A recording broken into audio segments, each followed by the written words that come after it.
Hello. I'm here today with Petra Nemcova. It's a really great honor. We're delighted to have her with us. She and Sean Penn and the Prime Minister of Haiti have all been with us today talking about their work at Haiti.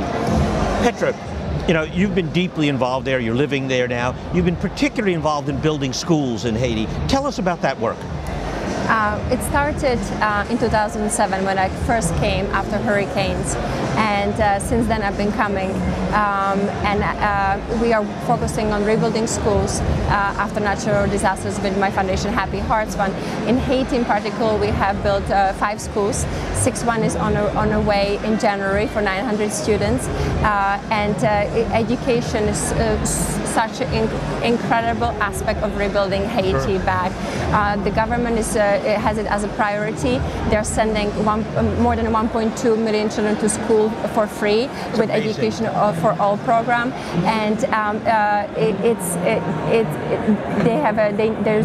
there's need for more students to go to school for free. But already that it's taking such a pressure on the families, and rebuilding of schools is an important part of it.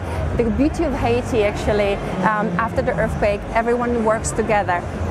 Corporations, NGOs, and the government. One of the things which is remarkable with government of Haiti, we work in 7 countries with Happy Hearts Fund, but the government of Haiti is the most open to collaboration and also has the most innovative approach. If it is using technology to provide a brighter future, or for example, in a government there are 44% women in a government. So there is a great innovation and great collaboration spirit. So, you know, when you look around Haiti, and you were deeply involved there, and still involved, you made a very important point earlier, and that is that, you know, aid efforts come along and people intervene, and then the UN goes away, the Red Cross goes away, and the people are left on their own. You know, what did you learn from that experience? I've seen it first time in Thailand when I went back after tsunami, but actually Thailand was able to recover quite fast. But in other countries like Indonesia, Peru, in Mexico, we are still rebuilding schools, and it's 6+ years later where children and whole communities are forgotten. What happens, there's usually an arc of first couple of days, there's lots, and a couple of weeks, there's lots of news. Then first responders are working very hard in saving lives. About 3 months later, there are temporary schools being built. They're supposed to last maximum 1 year. About 6-9 months later, first responders leave. And then often communities are left without any support. And they are hoping that a year later there's going to be someone coming to rebuild the school for their children. 2 years later, 3 years later, 6 years later, and no support is coming. Those schools are, I've seen in Peru, for example, one of the schools which we have rebuilt, the temporary school was on a porch made out of grass walls. The windows were fabric from cement bags. Dirty, noisy, dangerous. It was impossible to even form your thoughts because there were trucks coming up and down on the road. And that's how children were studying 4 years later. We rebuilt that school. It's a primary secondary school, Santa Rosa in Peru. But there are so many children forgotten, especially in rural areas. And that's something what Happy Hearts Fund focuses on. But there is that gap which is created after first responders leave. And one of the my observations, and this is maybe here at the Dreamforce, there are people who can actually find solution to this challenge. There's a lack of sustained response. The first few weeks there's lots of incredible support coming, financial and human resources and so on, but then it drops dramatically. But I think one of the ways, perhaps, if you have $10, put certain amount towards first response, maybe $6 or $7, and the rest, if $3 for rebuilding of hospitals, homes, schools. So then it doesn't drop like this, but it's more sustained response. Because when the first responders' work is done, there is a need to rebuild. And the fastest way for children to start healing and healing from the trauma is to go back to sense of normalcy, and school is the way for sense of normalcy. So if I think, this is just my observation, but I think there are so many brilliant brains here, and I would absolutely, the greatest, one of the greatest achievements to find a solution for all the children and families who are going to be impacted by future natural disasters, and they're going to keep happening, as we see now in Philippines. And so finding the solution where families can go back on their legs faster, and they don't have to wait for 4-6 years, that would be great achievement. So I really put it out there into the Dream Force participants. Help us to find a solution. President Clinton has been talking about need for sustained response. A lot of people are trying to find this solution. So this is definitely a huge need, and there is a gap to satisfy these needs.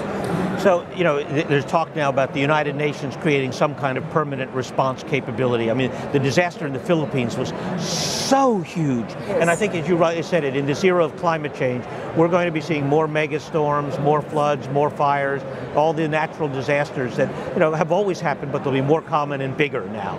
Yes. And, I mean, can you imagine a time where we have a better response system, a better sustained system? I'm going to be futurist now. Please. I mean, I am a dreamer. I believe that there is a way. I think sometimes these complex challenges, they may seem very complex, but they're simple. I think by finding a simple solution, just practical solution, I think you can create much better sustained response. The gap may not disappear. It will be there, let's say, for a year, but rather the 1 year of a gap than 6 years of a gap. So I think that's that's the way forward, is to narrow that gap, because there will be always a couple of months when families will be without the support, but let's narrow it together.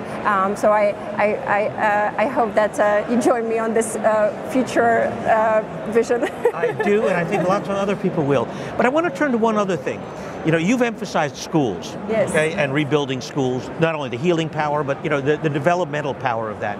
And we live in a knowledge economy. Our companies are a part of that. The Bay Area is part of that.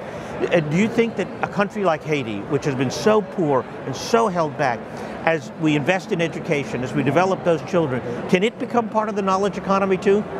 Oh, 100%. And it's one of there's so many ways I can answer, but I will give a few examples. Haitians, they are so proud to send their children to school. Many of them, they put 80% of their income for their children to go to school. Right after the earthquake, when people were living, 1.5 million people living in the tents, they would be without electricity, without water, without sewage, and their children would go and sleeping on the dirt floors. And their children would go to school, clean, ironed up, beautiful. It shows that how important education for them is.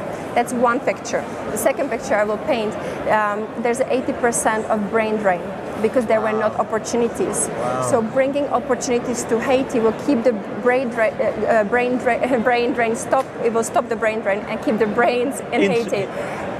And the brains which they go out, there are so many Haitian doctors in US, so they're incredibly passionate because they didn't get the opportunities for education. When they get it, they go far.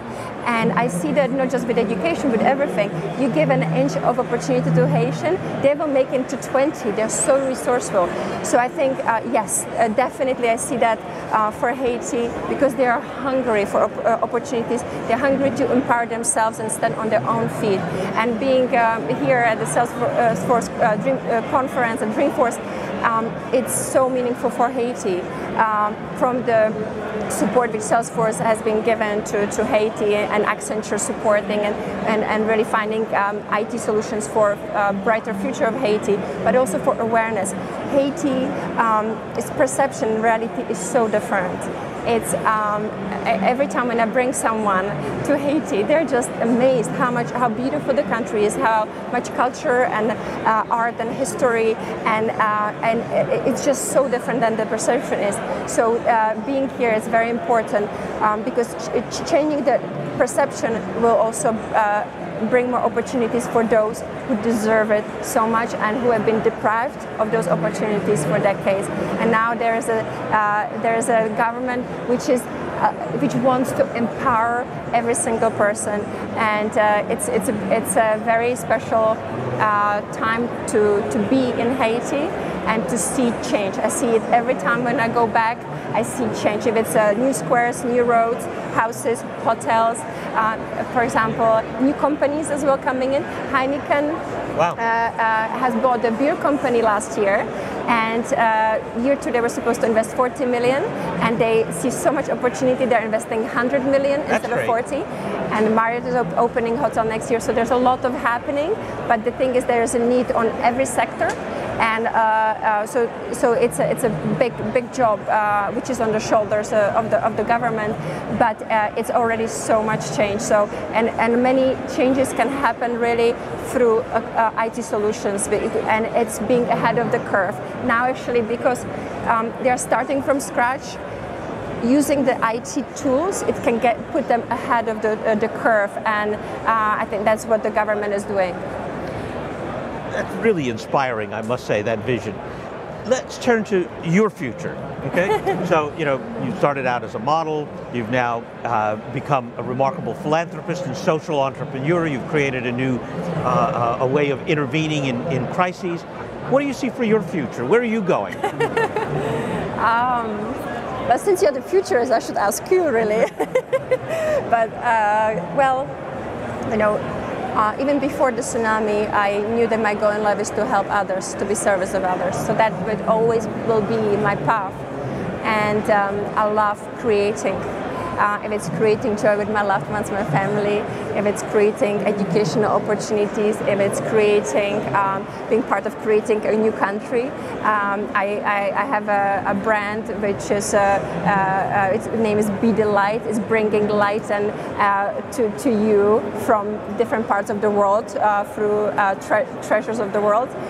It's just the process of creating, I think, because through creating, you are learning so much about yourself, about the world, about others, and just keep creating, joy really, because every single thing which I do, it creates a joy for others and myself, and so just I keep going that. And there's my dear friend, he sent me once a quote. He says, "If you want to make God laugh, tell him your plans."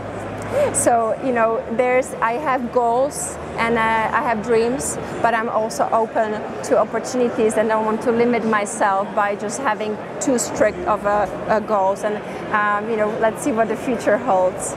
Well, that notion of bringing joy to the world, I must say, that is a remarkable personal vision.